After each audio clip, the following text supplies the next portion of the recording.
me, you've got to keep mobile. You know, you should be alert and should be into it, you know. Overjumped a bit there. What is it that drives you for these guys? And, you know, it is a hard job that you do.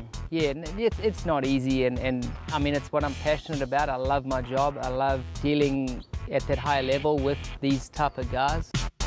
And, you know, every one of my athletes has been different, you know, so it's by no means the same old slogging away, you know. It is challenging. Each guy has unique strengths and weaknesses, and I'm passionate with what I do, and I want to see them do well, and it's a great challenge and a great job. This year's a little bit different. Your main person that you train is injured, obviously being Ryan Villopoto, but in saying that, another championship, mate. How did that feel? Great. I mean, you know, to get a back-to-back championship and then also for him to seal it early, that's always great, you know, but then the pressure's off and you can relax and at least enjoy going to the last few races, except for the little slip up there with the knee injury. Everyone knows racing's a tough sport, and you know, you got to be on it all the time, and you never know what can be around the next corner. That's what makes it interesting. I'm gonna go and check and I'll bag it, then I'll be back up here, mate. All right.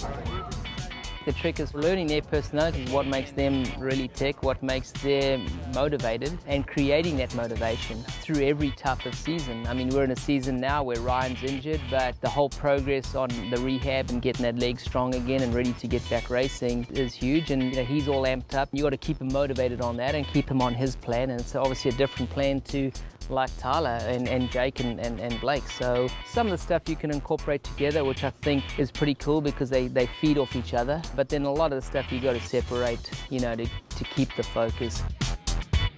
Obviously, you know, some riders are out there that have just will throw the money at you and say, yeah, I want to be part of your program. Right. Do you have a process that you go through before you pick these riders, or is it? There are a bunch of tests that I'll normally run, and you know, you got to interview the guy and get an idea of where he's at. And then I do a little bit of research on kind of how his past was, you know. Yeah.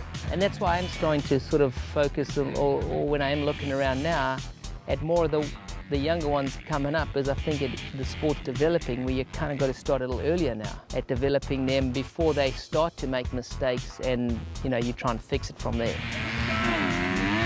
And then I just told him, like, after the start-finish, you know, that you triple. We see you not only involved in the physical side of riding, but also the mental, but more importantly now is you'll be out there when they ride, and then you come back and debrief them as well. And I've been doing it so long now that I've seen enough riding to know what is good and what, you know, if a guy's trying or he's not trying, or he's making mistakes, or lines are bad, or, you know, things like that. And I do believe that the structure on the riding is just as important as the physical training, because making sure that they are giving it the best that they can with the conditions that are available. So if I'm not there and they tell me, well, you know, they weren't that consistent, and I don't understand, well, why weren't you consistent? So I have to see that to know that, okay, that was right, what was going on, or were they just, you know, kind of cruising?